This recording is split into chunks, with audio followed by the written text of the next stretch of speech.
ॐ भूर्भुवस्वः तत्सवितुर्वरेण्यं भर्गो देवस्य धीमहि धियो यो नः प्रचोदयात्। उस प्राण स्वरूप दुखनाशक सुख स्वरूप श्रेष्ठ तेजस्वी पापनाशक देव स्वरूप परमात्मा को हम अपनी अंतरात्मा में धारण करें। वह परमात्मा हमारी बुद्धि को सतमार्ग की ओर प्रेरित करे। भाइयों बहनों, जय श्री राम, जय गुरुदेव, जय माँ आदिशक्ति। आप सभी आत्मीय परिवारजनों को भगवान सविता नारायण के उत्तरायण होने के पावन पर्व मकर संक्रांति महापर्व की हार्दिक मंगल कामनाएं, अनंत शुभकामनाएं। भगवान सविता नारायण का यह उत्तरायण मार्ग आप सबके जीवन में सुख, समृद्धि, शांति एवं ब्रह्म ज्ञान का वरदान साथ लेकर आए। इन्हीं शुभकामनाओं के साथ मैं आज इस शुभ अवसर पर 3 अत्यंत महत्वपूर्ण जिज्ञासाओं को सम्मिलित कर रहा हूँ। हाँ, 1 महीने के भीतर जो भी जिज्ञासाएं मैं सम्मिलित नहीं कर पाया, क्रमशः आने वाले वीडियोज़ में उन सभी जिज्ञासाओं को सम्मिलित करूँगा। जो भी महत्वपूर्ण जिज्ञासा रही, किसी भी जिज्ञासा को छोड़ा नहीं जाएगा। भाई MS जी ने अपनी जिज्ञासा प्रकट करते हुए लिखा है, गुरुदेव जी के चरणों में प्रणाम। प्रणाम MS जी, खुश रहिए। जगत जननी माँ एवं सद्गुरुदेव की कृपा आपके सर पर हमेशा बनी रहे। लिखा है, गुरुजी हम अपने अंदर कैसे उतरते हैं, क्या करते हैं, मैं समझ नहीं पाता कि अपने अंदर कैसे उतरें। क्या सोचते हैं, क्या नहीं सोचते, अपने अंदर कैसे उतरें, कृपा करें। भाई MS जी, मैंने कह तो दिया है कि 3 जिज्ञासाओं को सम्मिलित करूंगा, किंतु हो सकता है आपकी जिज्ञासा का उत्तर देते देते काफ़ी लंबा वीडियो हो जाए, इसलिए कहीं न कहीं सीमित शब्दों में ही उत्तर देना चाहूँगा। आपने लिखा है, अपने अंदर कैसे उतरें। देखिए, हम इस संसार को देखते हैं, कैसे देखते हैं? आंखें खोल कर देखते हैं। बंद आंखों से हमें यह संसार दिखाई नहीं देता। इस संसार को देखने के लिए हमें आंखें खोलनी पड़ती है। यदि आंखें बंद, तो यह संसार भी अपना अस्तित्व खो देता है। बस यहीं से अंदर उतरने की यात्रा शुरू होती है। आप आंखें बंद करके ध्यान में बैठेंगे। यदि आपकी आंखें खुली हुई हैं, तो आप संसार को देखोगे, तब आप अपने अंदर नहीं उतर सकते। लेकिन यदि आपकी आंखें बंद हैं, तो आप अपने अंदर उतरने का प्रयास करेंगे, किंतु प्रयास ही करेंगे, अंदर उतर नहीं जाएंगे। बिल्कुल नहीं।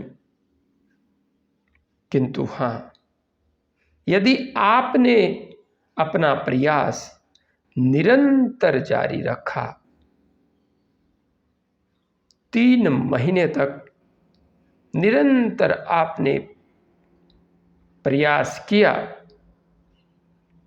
तो 3 महीने के अंदर मैं आपको गारंटी दे सकता हूं कि आप निश्चित रूप से अपने अंदर उतरने की संपूर्ण पृष्ठभूमि तैयार कर लेंगे और अपने अंदर आप उतर रहे हैं इसकी प्रत्यक्ष अनुभूति 3 महीने के अंदर अंदर आपको स्पष्ट रूप से होने लग जाएगी। इसमें मुझे 1% भी कोई संशय नहीं है। और हाँ, यदि किसी व्यक्ति में संकल्प शक्ति हो तो मात्र 1 वर्ष के अंदर मैं समाधि तक गारंटी के साथ पहुंचा सकता हूं। सद्गुरुदेव एवं जगत जननी मां की कृपा से। बस साधक में साधना करने का संकल्प होना चाहिए। आगे आपने लिखा है क्या करते हैं। बहुत ही महत्वपूर्ण प्रश्न पूछे हैं आपने। अपने आप में साधकों के लिए ये प्रश्न बड़े मार्गदर्शक हो सकते हैं। क्या करते हैं? कह तो दिया जाता है कि ध्यान करते हैं, किंतु सबसे बड़ी बात है ध्यान करते कैसे हैं। ध्यान करने की विधि क्या है, ध्यान होता कैसे है। हम उन मूल सिद्धांतों को भूल जाते हैं जो ध्यान करने से पूर्व अपनाने आवश्यक हैं। यदि हम अपने अंदर उतरना चाहते हैं तो अपने अंदर उतरने की यात्रा हमारे इसी शरीर से होगी और शरीर को साधने के बाद मन पर क्रिया करनी होगी। मन जब सदेगा तो बुद्धि भी सदेगी, इंद्रियां भी सदेगी। किंतु शरीर को साध रहे हैं, मन को साध रहे हैं, यदि प्राण को नहीं साधा तो आप अपने लक्ष्य को कभी भी नहीं साध पाओगे। 10 वर्ष तक लगातार ध्यान करके भी और मंत्र जप करने के बाद भी जो परिणाम प्राप्त नहीं होते वे मात्र 3 महीने के अंदर प्राप्त किए जा सकते हैं। अब तक मैं किसी को गुरु दीक्षा नहीं देता हूं। जिद भी करते हैं साधक भाई बहन, लेकिन नहीं देता। जो भी साधक भाई बहन गुरु दीक्षा लेना चाहें, किसी भी नज़दीकी शक्तिपीठ पर जाएं और वहां से गुरु दीक्षा प्राप्त कर लें। हाँ, मैं आपको शिखर तक ले जाने की गारंटी देता हूं। यहां पर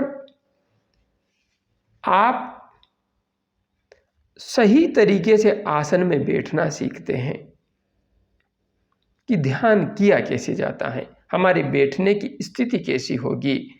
यदि आप कमर टेढ़ी करके उबड़ कुबड़ होकर के बैठते हैं तो ध्यान आपके लिए सिर्फ बीमारियां लेकर आएगा। आपकी कमर सीधी होनी चाहिए। फिर ध्यान करने से पूर्व आपका प्राण संयमित होना चाहिए। यदि आपने प्राण का संयम किया तो निश्चित रूप से ध्यान के मार्ग में, मंत्र जप के मार्ग में आपकी गति अत्यंत तीव्र हो जाएगी। तो प्राण को संयम करना है और फिर उसके बाद में मन को संयमित करना है। मतलब कि ध्यान टिकाना है आज्ञा चक्र पर और ध्यान टिकाते हुए मंत्र जप करना है। ध्यान की विधियां अनेक है। आप अपनी आती जाती श्वास का भी ध्यान कर सकते हैं। आती जाती श्वास में जो विराम स्थिति उत्पन्न होती है उसका भी ध्यान कर सकते हैं। आप गाइडेड ध्यान भी कर सकते हैं। कई ध्यान करवाने वाले गुरु ध्यान शिविरों में अभ्यास करवाते हैं। कल्पना करो कि आप नीले आकाश में बैठे हुए हो, शांत हो, बिल्कुल शांत बैठे हो, चारों तरफ नीला आकाश व्याप्त है, चारों तरफ पर्वतों की, वादियों की हरियाली है, नजदीक ही नदी बह रही है, उसकी कल कल ध्वनि है। अपने आप को शांत करो, अपने आप को शिथिल करो, अपने आप को विचार शून्य करो। इस प्रकार से गाइडेड ध्यान भी करवाए जाते हैं। माँ के धाम में इन ध्यान विधियों का अभ्यास भी मैं करवाऊंगा आने वाले समय में, क्योंकि ध्यान की भगवान शिव के अनुसार 112 ट्रिक्स हैं। विधियां नहीं कह सकते, थोड़ा थोड़ा सा रूपांतरण है। उन 112 विशेष तकनीकों में जो सबसे कारगर एवं परिणाम देने वाली है उसका अनुसंधान करने के बाद मैं आप सबको बताता हूँ।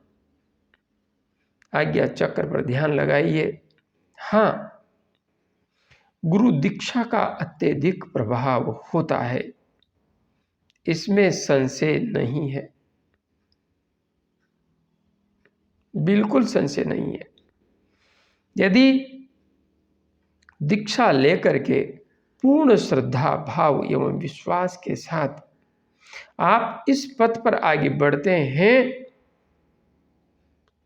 तो यह ब्रह्मांड व्यापी गुरु सत्ता आपको सपोर्ट करती है। आपके अंदर अहंकार नहीं आ पाता। मैं आपको गाइड कर दूंगा, आप आगे बढ़ जाएंगे, लेकिन फिर भी आपके अंदर एक कमी अवश्य रह जाएगी। वह है श्रद्धा की, भाव की, समर्पण की। यदि गुरु सत्ता के प्रति आपके अंतस्थ में श्रद्धा नहीं आई तो आप आगे बढ़कर भी गिर जाएंगे, उस लक्ष्य को प्राप्त नहीं कर पाएंगे जिस लक्ष्य को आप प्राप्त करना चाहते हैं। इसलिए दीक्षा आवश्यक हो जाती है। मैंने इस विषय वस्तु को अब गहराई से समझा है। दीक्षा आवश्यक हो जाती है। हाँ, आप प्रारंभिक स्तर पर चाहें तो आगे बढ़ सकते हैं। बढ़िए। सुषुम्ना नाड़ी में प्राण का प्रवाह कैसे करें और आज्ञा चक्र का जागरण कैसे करें, दोनों वीडियोज देख लीजिए। दोनों वीडियोज में वह सब ज्ञान जो एक साधक को ध्यान के पथ पर आगे बढ़ते हुए अपनाना चाहिए उपलब्ध है। आप सहजता से इन वीडियोस का अनुभव करके उनका अभ्यास करके बड़ी ही सहजता से ध्यान के मार्ग पर आगे बढ़ सकते हैं। हाँ, आगे आपने पूछा है क्या सोचते हैं? सोचते नहीं है। सोचने को बंद करने की प्रक्रिया का नाम ही ध्यान है। बस देखते हैं कि मेरे आज्ञा चक्र स्थान पर भ्रकुटी मध्य श्वेत शीतल रंग का प्रकाश प्रकाशित हो रहा है, सविता परमात्मा का। बस उसे दृष्टा बन करके देखते रहिए, देखते रहिए, देखते रहिए। माला से जप कर रहे हैं तो माला हृदय के सामने होगी, गोमुखी में रख करके। माला बाधक नहीं है ध्यान में। प्रारंभिक स्तर पर लगता है ऐसा कि माला जप करते हुए ध्यान नहीं लगता, लेकिन 1 महीना जप कर लेंगे आप तो उसके बाद में माला आपकी आदत बन जाएगी। माला हाथ में चलेगी, लेकिन आपको कोई प्रयास नहीं करना पड़ेगा। माला अपने आप चलती रहेगी। बाद में ऐसी स्थिति भी आएगी, आप माला को गिन नहीं पाएंगे। माला घूम रही है और मंत्र जप चल रहा है, कितनी माला हुई आपको पता ही नहीं लगेगा। ऐसा समय भी आ जाएगा, माला हाथ से नीचे गिर जाएगी। जिस दिन आपकी माला बार बार आपके हाथ से गिरने लगे, आप माला को गिन न पाएं, उसी दिन माला को छोड़ देना चाहिए, क्योंकि माला ने अपना कार्य पूर्ण कर दिया। बस यही करना है। आपको मंत्र जप करना है। विधि वीडियोज में समझा रखी है। प्राणायाम करना है जिस तरीके से समझाया गया है। क्या नहीं सोचते? नेगेटिव थॉट्स, नकारात्मक विचार नहीं आने चाहिए। बाकी प्रारंभिक साधक को विचार आएंगे, उन्हें रोका नहीं जा सकता। मन इधर उधर भागेगा, सबका भागता है, मेरा भी भागता था और जरूरी है भागना। यदि मन प्रारंभिक स्तर पर ही ठहर जाए तो बहुत कठिन हो जाएगा ध्यान करना, बहुत कठिन। क्योंकि हमारी नस नाड़ियाँ, हमारा मस्तिष्क इस योग्य नहीं होता कि ध्यान की ऊर्जा को सहन कर सके। यह तब समझ में आता है जब ध्यान टिकता है। ध्यान टिकने के बाद वास्तविक अर्थ में ध्यान की शक्ति का पता लगता है और फिर ध्यान को पचा पाना बेहद कठिन हो जाता है। यहीं से कुंडलिनी जागरण की प्रक्रिया प्रारंभ होती है, क्योंकि फिर ध्यान अपने आप में बहुत बड़ी ऊर्जा बन जाता है। इसलिए नकारात्मक विचारों को रोकें, और नहीं भी रुकते हैं तो कोई बात नहीं, आप सिर्फ श्वेत शीतल प्रकाश पर टिक जाएं, माला घुमाते रहें या ध्यान मुद्रा में बैठ करके मंत्र जप करते रहें। प्राणायाम करने के पश्चात कमर सीधी रख के सिद्धासन, वज्रासन या पद्मासन में बैठ करके, क्योंकि बैठने की स्थिति का साधना में बहुत ही गहरा प्रभाव है। अपने अंदर कैसे उतरें, कृपा करें। मैंने जितना जाना है, जितना समझा है, आपको समझा दिया है।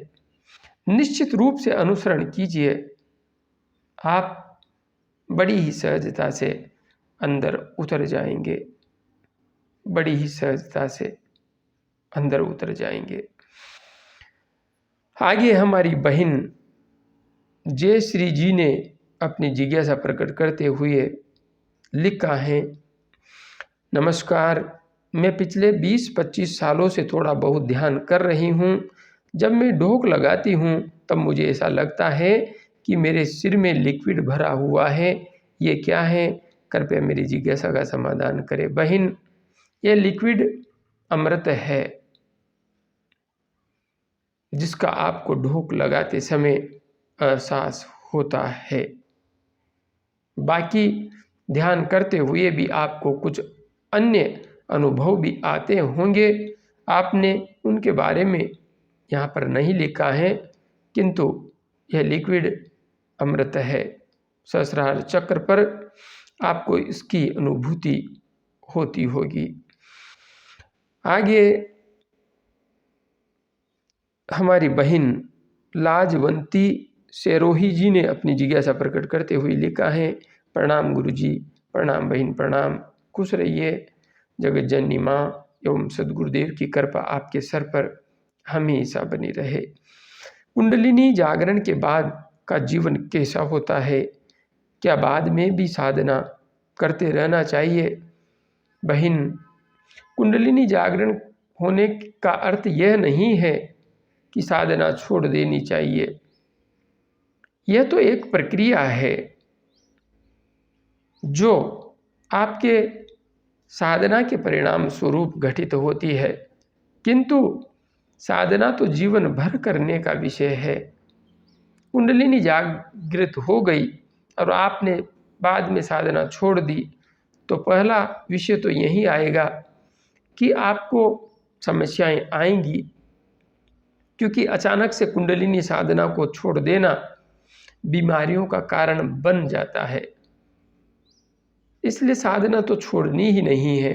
हाँ, यदि आपने साधना छोड़ दी तो जागृत कुंडलिनी फिर से सुसुप्त हो जाएगी। मतलब कि आपका प्राण जो ऊर्ध्व चक्रों में प्रवाहित होने लगा था वह फिर से नीचे के चक्रों पर आकर के ठहर जाएगा। आपके अंदर कामनाएं, भावनाएं, वासनाएं फिर से नीचे के चक्रों की जागृत हो जाएंगी। आप सामान्य इंसानों के जैसे ही व्यवहार करने लगेंगी, क्योंकि जैसे जैसे हमारे अंतस्थ में रूपांतरण होता है, ऊर्जा का उदरवारोहण होता है, वैसे वैसे ही हमारी प्रवृत्तियों में भी रूपांतरण घटित होता है। इसलिए यह एक रूपांतरण की प्रक्रिया है। जैसे जैसे हमारी सांसारिक इच्छाएं कम होती है वैसे वैसे ही हमारा संकल्प दृढ़ होता है, हमारी संकल्प शक्ति मजबूत होती है और हम संसार के प्रति कर्तव्य निष्ठा से बढ़ते हैं और उसी कर्तव्य निष्ठा युक्त श्रद्धा भाव से और साधना शक्ति से, हमारी जागृत प्राण शक्ति से जब कुंडलिनी का वास्तविक स्वरूप प्रकट होता है, जब काम ऊर्जा का उदरवारोहण हो जाता है, जब अमृत का स्राव भी भर भर होने लगता है, तब हमारे अंदर एक असीम ऊर्जा का संचार होता है। किंतु हाँ, यह सब साधना का विषय है। साधना से ही सब कुछ घटित होता है। आप सभी आत्मीय परिवारजनों को मकर संक्रांति पावन पर्व की एक बार फिर से बहुत बहुत मंगल कामनाएं, हार्दिक शुभकामनाएं। सद्गुरुदेव एवं जगत जननी माँ की कृपा आप सब पर निरंतर बनी रहे। हाँ, इस मंगल अवसर पर एक घोषणा कर देना चाहता हूँ। अभी माँ के धाम में जिस भवन का निर्माण कार्य चल रहा था वह अभी भी चल रहा है। अंदर अंदर सफेदी हो गई है, अभी बाहर बाकी है, जो भी हो जाएगी। किंतु यह मंदिर नहीं है।